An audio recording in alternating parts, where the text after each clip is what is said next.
Hello, today we are going to move on to section 6.2, which is how to graph quadratics by hand.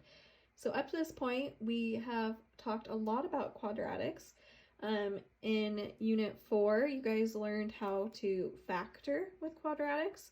And then in last unit, Unit 5, we learned how to solve with quadratics, doing like the quadratic formula or solving with the zero method or with square roots. And then this unit is going to be on graphing quadratics. So we're kind of going full circle and hitting all of the different areas. So graphing quadratics, today we're going to be able to list all of the information that you would need to know about a quadratic graph, and then also how to be able to graph a quadratic equation given information. So kind of going back and forth both ways. So to start off, we want to remember that standard form of a quadratic is f of x, so remember that new function notation we learned, equals ax squared plus bx plus c, where a, b, and c are going to be different numbers. So in order to be a quadratic equation, this degree has to be a degree 2, and that will make it a quadratic equation. If it's a higher degree, it makes it something different. When we graph quadratics, they always make a parabola shape. So kind of a weird word, but the parabola is kind of like that little U shape. So it can either go up or it can go down facing. And so we're going to be talking about kind of those differences today.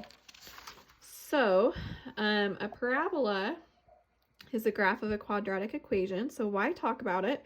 What exactly is a parabola? So, well, it could quite possibly be the most powerful shape our world has ever known. The parabola is used when making suspension bridges, in doors, buildings, the reflector of car headlights, and in physics with the laws of gravity. It's the path when you throw an object, such as baseballs. It's the path of a satellite dish and radio telescopes. We use quadratic equations in so many different ways. I know when you guys are first learning this, it doesn't seem like you would ever use this in real life, but really quadratic equations can be applied to pretty much any different field that you go into. It's really just all around us, this kind of math. So hopefully that gives you a little bit more motivation to learn about it. So let's get into kind of some characteristics about graphs of quadratics and parabolas that we're going to be focusing on. So first thing we're going to look at is how do we know if the graph goes up or if it goes down, if we're just given the equation, so without seeing a graph of it. So when you are given your function ax squared plus bx plus c, and sometimes it'll be written in this format too, you're going to be looking at the a. So this little number here, that is going to be giving you your clue on whether it is an upward parabola or a downward parabola. So when a is a positive number, it's going to go upwards. When a is a negative number, it's going to go down. So super easy way to tell, right? We're just looking to see, is this first number a positive number or a negative number? So let's look at a few examples. Let's see if these go up or down. So remember, we're looking for that ax squared plus bx plus c format. So you're going to find the x squared and look at the number in front of it. Is it positive or is it negative? So on this first equation, here's our x squared. There's not a number written. So if it's not written, that number is a 1, and it's going to be a positive 1. So since this is a positive number, this one is going up. On our next equation, find your x squared and look at the number. We have a negative 5. So since this is negative, it's going to go down. Here's our next equation. We have our x squared. It's a negative in front of it, so it's going to go down. And then here's our last equation, just a 4x squared. Well, that 4 is a positive 4, so it's going to go up. So really not bad at all. Hey, another thing we like to talk about when we do quadratic graphs is the vertex. So the vertex, if you have your parabola, is going to be that kind of middle bottom point, or if it's a downwards parabola, it's going to be that top middle point. So how to find that vertex, because again, we use it quite a bit since it's kind of that middle point on there. If it's in this notation, this is called vertex form, this format right here. And we call it vertex form because it gives us our vertex. Really easy. So when we write the vertex, we use the letters H and K to be your coordinates, so kind of like X, Y. H is going to be the X and K is going to be the Y value in that coordinate. So if it's in this format, you're just going to find this number and find this number, and that's going to be your vertex. But be careful here. Notice that this is a negative H in this formula, but this is a positive H. So you usually have to switch the sign. So if this said X minus 2, we would put a positive 2 here. If this said X plus 2, we would put a negative 2 here. So the H will switch signs on you for that one. This format, though, is not the most common way you get a quadratic equation. Most of the time, it's going to be in standard form. That's why we call it standard form, is because we use it the most. So when we have standard form, which again is going to be how you usually are given your quadratics, you can find your vertex by doing two different steps. The x coordinate in your vertex, remember we have your x number, comma, your y number. So to get this x number, you're going to do this b, you're going to calculate it by plugging in negative b over 2a. So you're going to take b and a and plug them into this formula.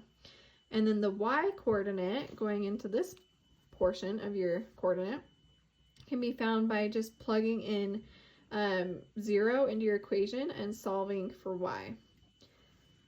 Okay, so, and then also you might be given it in factored form. So that's like saying I have x plus a, x minus b kind of situation.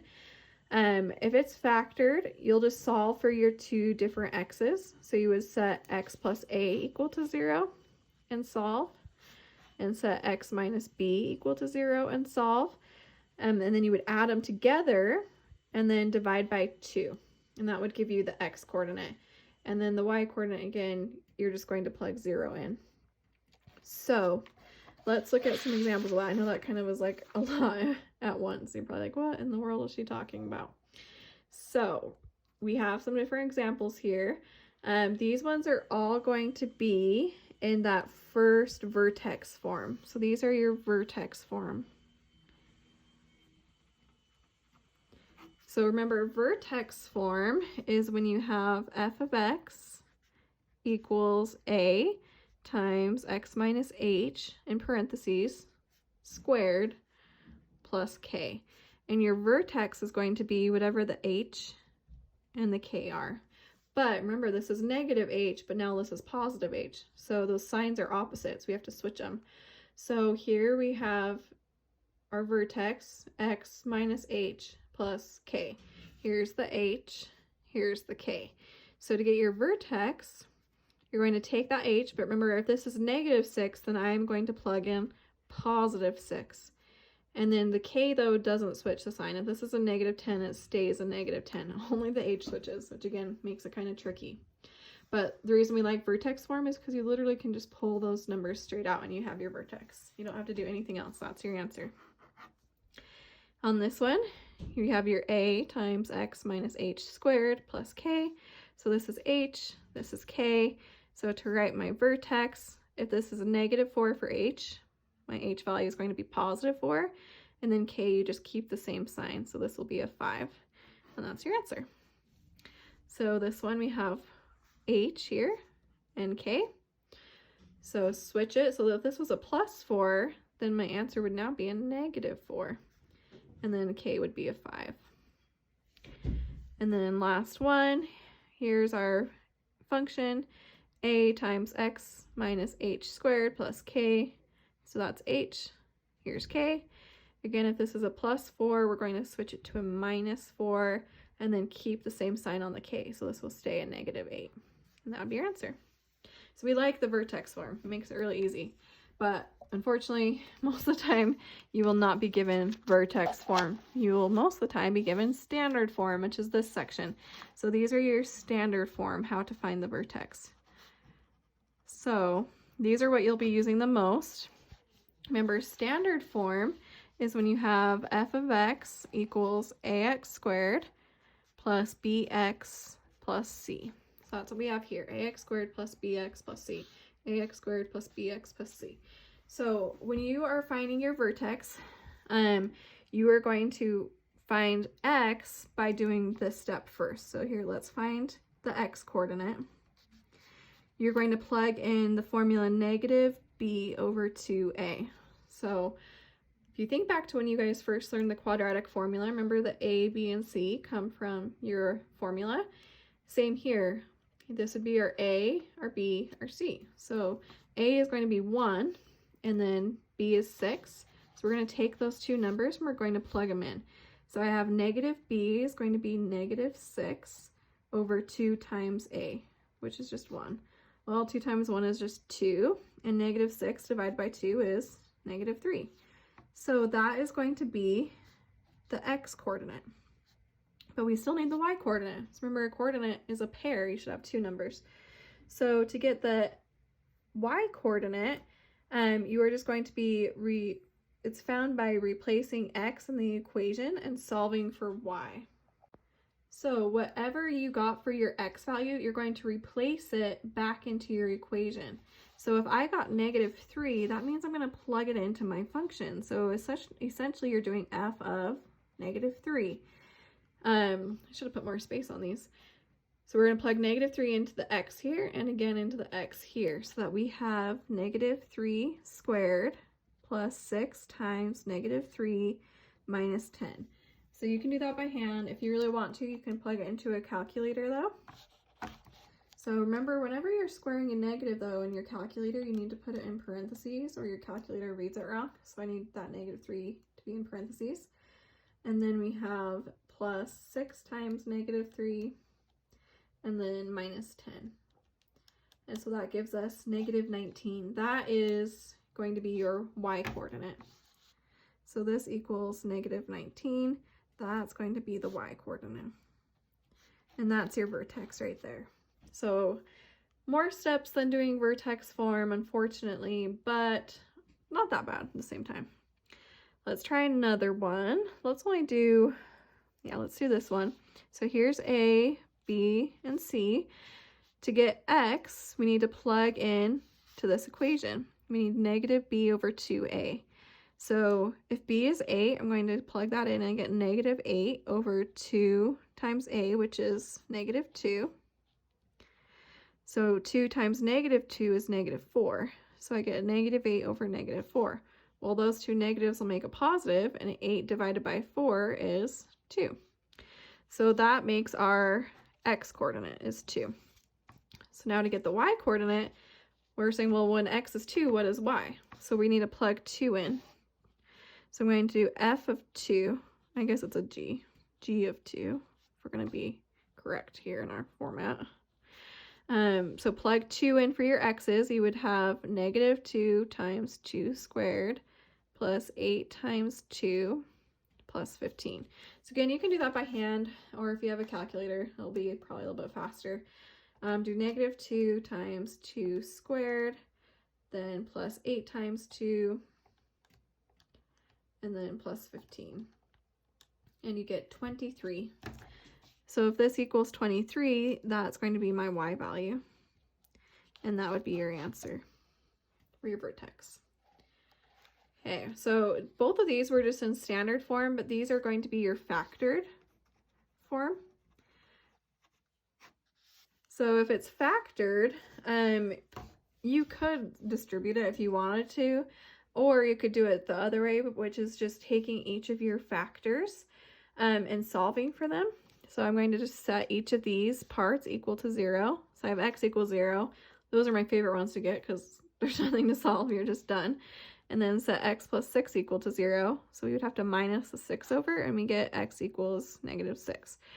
So once you get your two answers, we have x is 0 and x is 6. What you're going to do is you're going to add them together. So I'm going to do the two numbers. I'm going to do 0 plus a negative 6. Well, 0 plus negative 6 is just negative 6.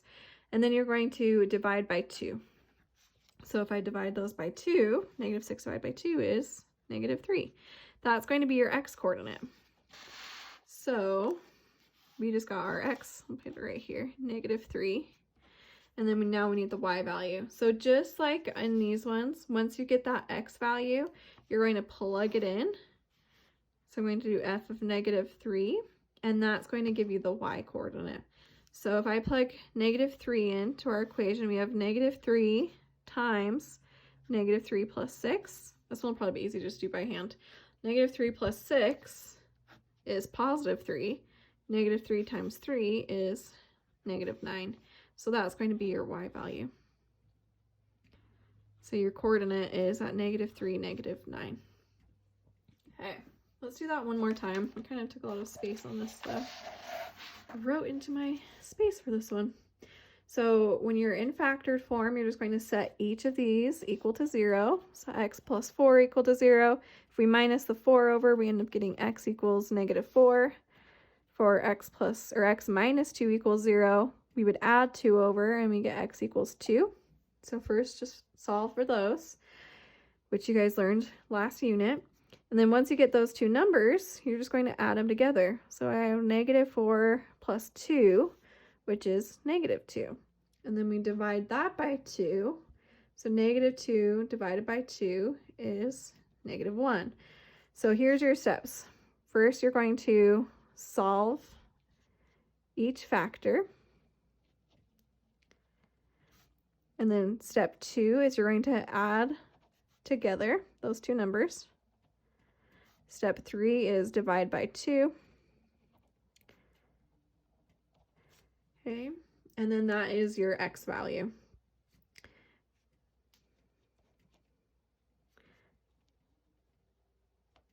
And then step 4 is you're going to plug into equation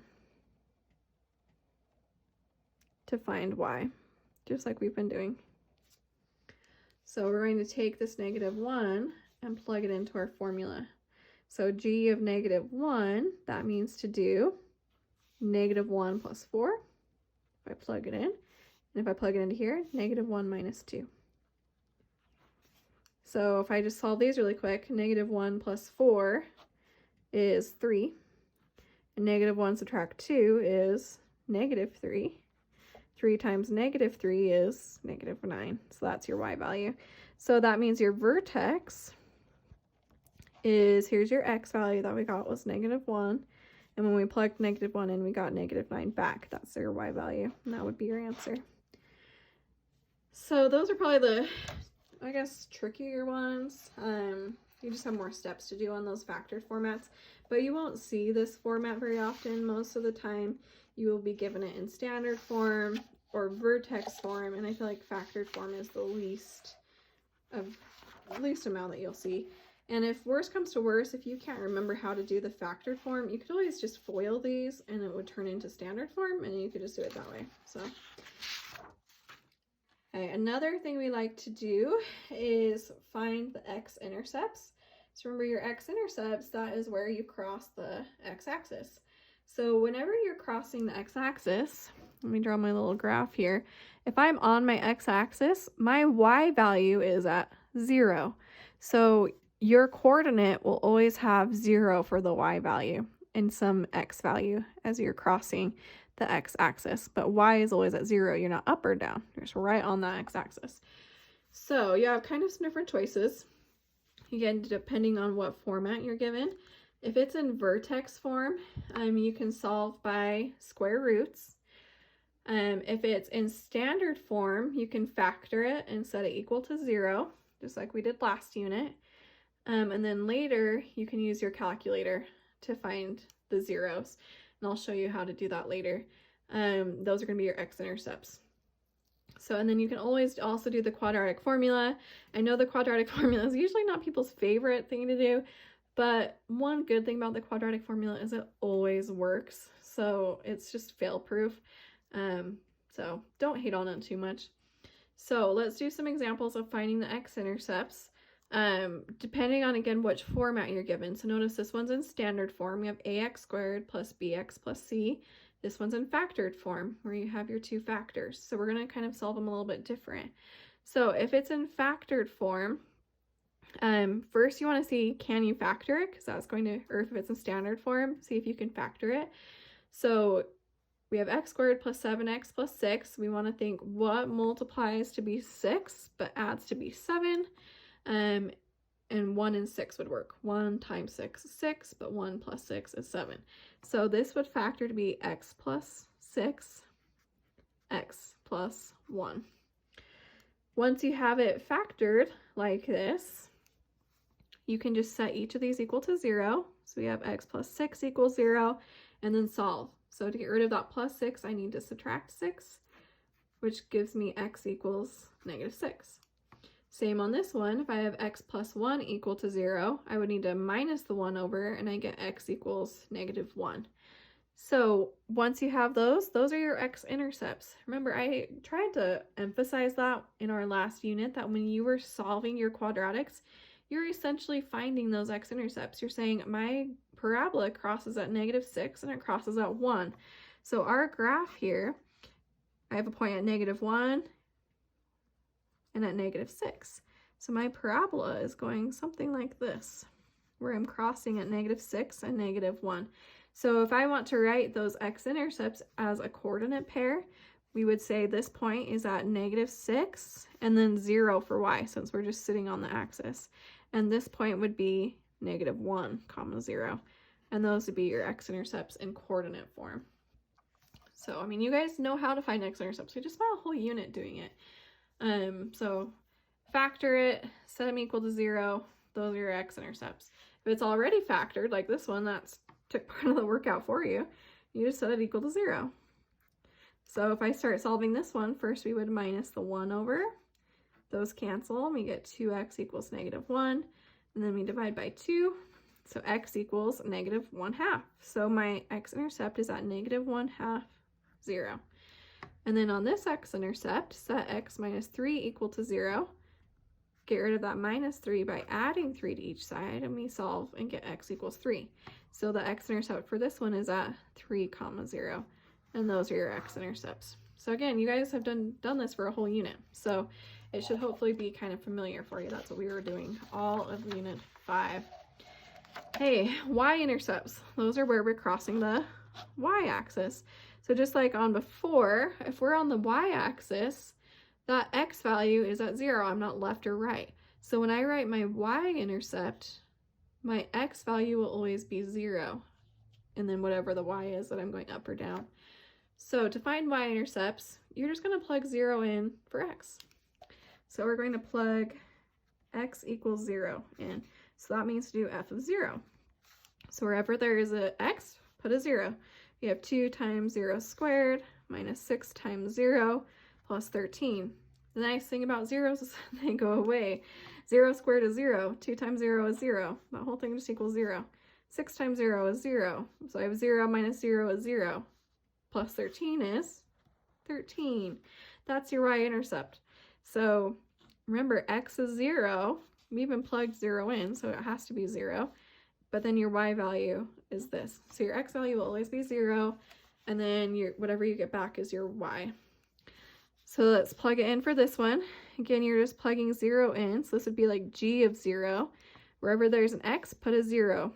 So I have -2, and then 3 times 0 plus 1, and then 0 minus 7. So I have a lot of parentheses going on here, but we can still do it. Let's start from the inside and work our way out. 3 times 0 is just 0. 0 plus 1 is 1, and I have that -2 out front. 0 minus 7 is -7. So on this one, we need to times all those numbers together. -2 times 1 is just -2, and then -2 times -7 is a positive 14. So that's your y value. So your y-intercept would be at 0, 14. And again, you could plug that into a calculator if you don't want to do it in your head, but sometimes doing it in your head is faster, just saying. Okay, so I know this is a ton of information today, so stay with me. We're just going to put everything that we have done so far together. So remember, first we learned how to tell if a parabola is going up or down. Then we learned how to do the vertex, and then the x-intercept, and then the y-intercept. So we're kind of putting it all together so we can graph it. So putting these 4 ideas together, for every equation, we're going to list those 4 things, and then we're going to draw the graph and then label the different parts that we found. So on this first one, we're given standard form. So to know if it's going up or down, look at that x squared term and see, is the number in front positive or negative? This would be a 1, so right now it's a positive. So this one's going up. To get the vertex when you are in standard form, you guys remember the steps for that? When it's in standard form, to get the x value, you're going to use the formula negative b over 2a. So b on this one is negative 5, a is 1. So we're going to plug negative 5 and 1 in. Well, negative 5 turns to a positive 5. 2 times 1 is just 2. So we get 5 halves, or you can do 2.5 if you want a decimal. So that's your x value. But then to get the y value for the vertex, we need to plug that in. So I need to do f of 2.5. And this will be easier in the graphing calculator because it's a decimal. So I'm going to use my calculator to do this one. So I'm going to plug 2.5 in for x here and x here. So I will have 2.5 squared minus 5 times 2.5 plus 4. And that gives a negative 2.25. So that means my vertex is at 2.5, comma, negative 2.25. Okay. X-intercepts. So to find your x-intercepts, you are essentially just solving, so doing something from last unit. When we're solving a quadratic, if you can, factoring it would be the first step. So I want to think, is there something that multiplies to be 4 but adds to be negative 5? So we can do, let me do that little x table here. If I want something that multiplies to be 4 but adds to be negative 5, I could do negative 1 and negative 4. Because when I times those two negatives, they give me the positive 4 I need, but negative 1 plus negative 4 gives me the negative 5 that I need. So we end up with x minus 1 times x minus 4. So then we just solve each of these by setting them equal to 0. To get rid of this minus 1, I would add 1 over, so I get x equals 1. Now that's kind of cramped. On this one, I have x minus 4 set it equal to 0. To get rid of that minus 4, we add 4, and we get x equals 4. Those are your two x-intercepts. So we have an intercept at 1, 0, and we have an intercept at 4, 0. So that's where we're crossing our x-axis. And then to find the y-intercept, you're just going to plug in x equals 0. So wherever there's an x, I'm plugging a 0 in. So if I have f of 0, that gives me 0 squared minus 5 times 0 plus 4. Well, 0 squared is just 0, 5 times 0 is just 0, plus 4. 0 plus 4 is just 4. So that's going to be my y value. So my y-intercept is at 0 for x, but 4 for y. So we have all these different points that we found, our vertex, two x-intercepts, and then our y-intercept. These help us to know what our graph is doing so I can actually graph it. So let's draw our axis now. I usually like to start with the x-intercepts. It looks like I have an x-intercept at 1. So I'm going to go over 1, put a point, 2, 3, 4, put a point. And then let's put some up here. Our y-intercept is at 0, 4, so over 0, up 1, 2, 3, 4. And then our vertex is over 2.5 and then down a negative 2.25. So if I go over 2.5, there's 1, 2, here's 0.5, and then we're going down negative 2.25. So down 1, 2, and then just a little bit past it. There's our vertex. So remember, the vertex is the very bottom of the upwards parabola. So now we'll just connect the points, oops, which I did a really crappy job at. Just imagine that's going through that point. And there's your graph. So we're just putting all of those ideas together, and those points just give us what we need to kind of trace our graph by hand. For sake of time, I'm not going to do another one. If you guys have more questions about putting it together, please feel free to reach out to me, but this video is getting pretty long already. It's kind of a lot to do in one lesson. So if you have any questions, let me know. I am happy to help you. But again, we're just kind of going over if it goes up or down, where that vertex is, where those x-intercepts are, and then where that y-intercept is. And once you have all those, you can graph it. So hope you guys are doing well and you're staying healthy. I will talk to you later. See ya.